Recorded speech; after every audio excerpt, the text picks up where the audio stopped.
Македонското културно наследство, за традиција, за култура, за музика. Во Мала Преспа, Голо брдо и Гора истражуваше, има списи, но и докази за истото, Андријана Јаневска. Во продолжение со неа на оваа тема. Добро утро. Добро утро. Како го представи истражувањето, а го знам од самиот почеток, од пред 9-10, така колку има вкупно? Да, 9 години. Андријана, почетоците ги знам, но не ги знаат сите. Зошто токму овие региони?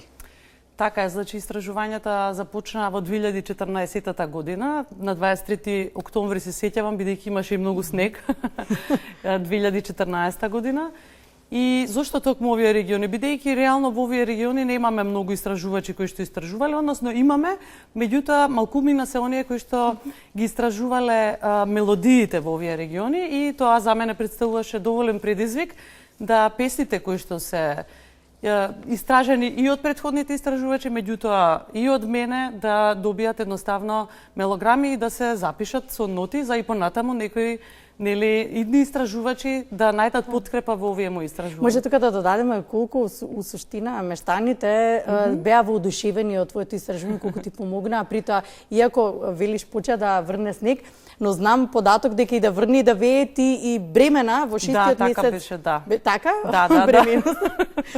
Одеше да дојдеш до тие списи и документи. Да, навистина, секако ќе се сетам, многу интересно ќе кажам, предизвикувачко, да, беше тоа истражување заради тоа што вистина бев во 6-тиот месец од бременоста. Тоа се региони кои што се навистина недостапни, повеќето од нив планински, на пример Гора, Голо брдо, и терен кој што за мене беше непознат, нели? Сега веќе е познат, бидејќи секоја година веќе одам таму. И бев и со мојот, сега мислам поголемиот син, тогаш имаше 3 години, и со свекрва ми која што имаше 75 години. Значи немав некоја помош вака при патот или така натаму, а беше навистина снежна виулица, многу тешки навистина околности за истражување. А не толку достапен терен? Реално. Да, реално. Меѓутоа, на она што и претходно го кажам, оние кои што ми беа информатори, раскажувачи, пејачи, навистина сакаа да учествуваат, кога кажав нели за што станува збор и зошто сакам ова да го истражувам, и дека идејата ми е да напишам книга, значи за традиционалните македонски песни. Да, така е. Ова е докторската дисертација која што ќе стане книга, се надевам наскоро. И кај сите од нив провејуваше длабоко чувство дека само со чинот на соработка практично ќе ги зачуваат од заборав македонските песни. Колку песни беа снимени? Значи, јас пронајдов... И кои жанрови се? Тоа, најзастапени, да. Значи, над 150 песни снимив, меѓутоа, од нив 109 беа нотирани, да кажеме, и запишани, мелографирани, и по репрезентативни примери, инаку кои жанрови. Од најстарите календарско-обредни песни, па потоа имав значи, песни од животниот циклус, за раѓањето, свадбата и смртта, потоа имав најдено балади, лирски песни, печалбарски песни, ороводни песни. И морам да кажам, најзастапени, значи, од сите овие жанрови се љубовните песни во сите 3 региони. Добро, кои песни, да речем, до сега неслушнати, специфични за тој регион, кои беа некои песни кои што може да ги слушнеме? Па нареден период. Секако, да. За мене најинтересни песни беа свадбените песни од Мала Преспа, бидејќи тие се навистина многу специфични и по начинот на изведбата и самата мелодија, нели? Па и текстовите.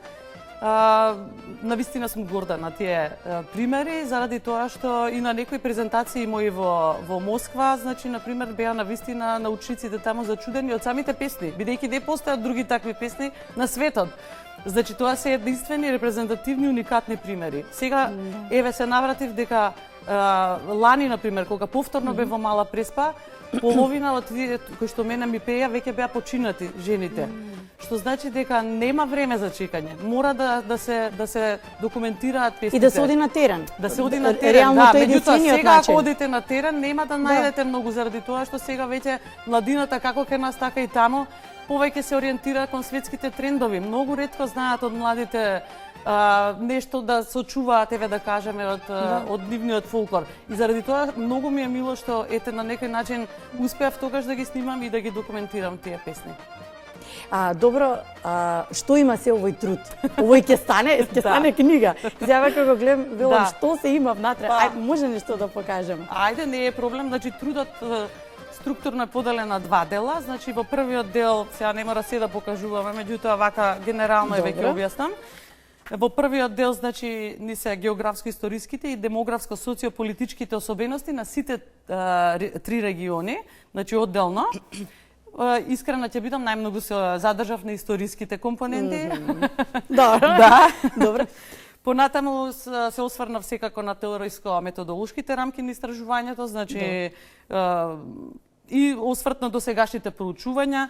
Понатаму за третиот дел од третото поглавје е за развојните патишта и карактеристиките на македонскиот музички фолклор. Овој, да речеме, е најопсежен. Тука ги објаснувам сите жанрови. И четвртиот е структурно-композицијскиот дел, каде што тука практично ги објаснувам оние законитости на македонските народни песни, значи мелодиската, ритмичката структура и така натаму. И што е она што е слично или различно од песните кои што ние ги знаеме. Најдов доста песни кои што се варијанти на нашите песни, кои што ние веќе ги знаеме, нели, овде. И вториот дел ние се практично на певите, нотите, нели, народски кажано, и поетските текстови, значи за сите песни има ноти и текстови. И особено сум горда на диалектните текстови, кои што се превземени без никаква интервенција. Значи, лекторот, кога го лекторираше трудот, не ги лекторираше тие делови, заради тоа што сакав автентично да биде пренесен говорот на македонците во Мала Преспа, Голобрдо и Гора. Инаку, еве, ајде, што да покажеме, еве, нека биде ова Бил девојка ранеше. Ова е една од тие свадбени песни од Мала Преспа и сега не знам нали се гледа. Да, колегата еве сега ќе помогне. Да. Добро, ова вака се мелографирани сите, значи, песни. Кој ќе се осмели да го отпеува?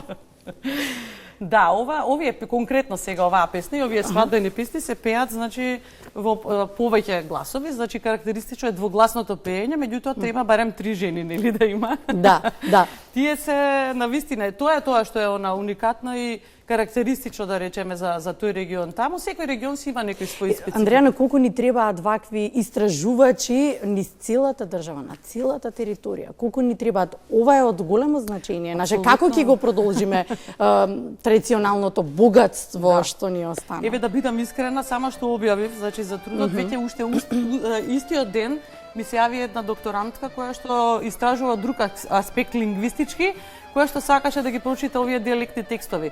Значи, тоа е поентата. Да ги, да речеме, инспирираме, еве, идните истражувачи да одат да истражуваат таму, заради тоа што навистина тоа е дел од нашето целокупно фолклорно богатство. Што може да заклучиме од сево ова? Па, освен, нели, што за сите песни имам дадено посебни заклучоци, ќе дадам два генерални заклучока, а тоа е дека македонците од овие три региони никогаш не ги напуштило чувството за песната, јазикот, идентитетот и припадноста. Тие самите при моето снимање се изјаснија дека се македонци и дека пеат македонски песни. И последниот заклучок би бил дека практично преку овие песни можеме да заклучиме дека македонскиот народ е поврзан како еден единствен народ во сите овие три региони целокупно, значи зборувам за македонскиот ареал, кој што за жал во минатото бил разделен. Инаку морам да кажам, да не заборавам, значи во текот на истражувањата најдов на многу истражувачи кои што сакаат да го представат македонскиот фолклор како туѓ.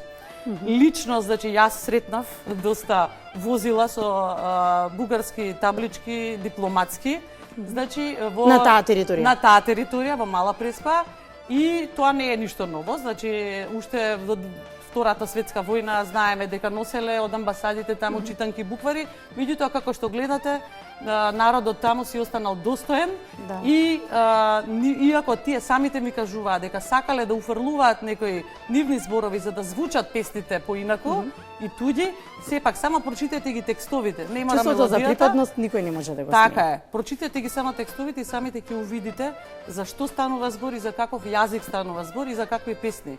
Значи горанските песни прочитајте ги, еве не мора моите песни, од Блаже Ристовски кој што истражувал во 69-та година, над 100 горански народни песни, кај кои што провеува чистиот македонски јазик. Тоа е полошки говор, да кажеме.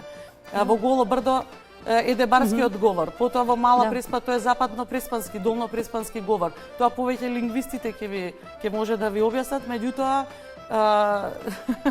сите тие песни ние ги разбираме. Тоа е многу важно. И следно, оти го знам твојот немирен дух. Да. Што Следно, ќе да, биде? да, да. Следно на која територија ќе Да. ја продолжиш истражувачката дејност, ти заклучуваме дека благодарение на тебе и се надеваме дека ќе потикнеме повеќе истражувачи. Да, тоа е идејата да потикнеме Таа повеќе е истражувачи. идејата, да. Да, јас искрено би сакала во сите региони каде што живеат македонци да истражувам, и во Егејска и во Пиринска Македонија, и на истиот овој начин. Значи, со оваков научен Так, истражувачки да, приот, да. практично да докажеме дека станува збор за истиот фолклор и да не може тоа никој да го оспори. Инаку, следно би сакала овој труд да биде испечатен во книга, бидејќи јас тоа им го должам на нашите македонци тама. Кога ќе биде тоа така, те чекаме тука. Се разбира, со задоволство. Да, ти благодарам, иако сум од самиот почеток информиран и знам што Да. се случуваше за да се дојде до овие списи. Сакам да те следи таа енергија и продолжи понатаму по патот кој што одиш, а тука те чекаме со книгата. Благодарам. Ете, договорен.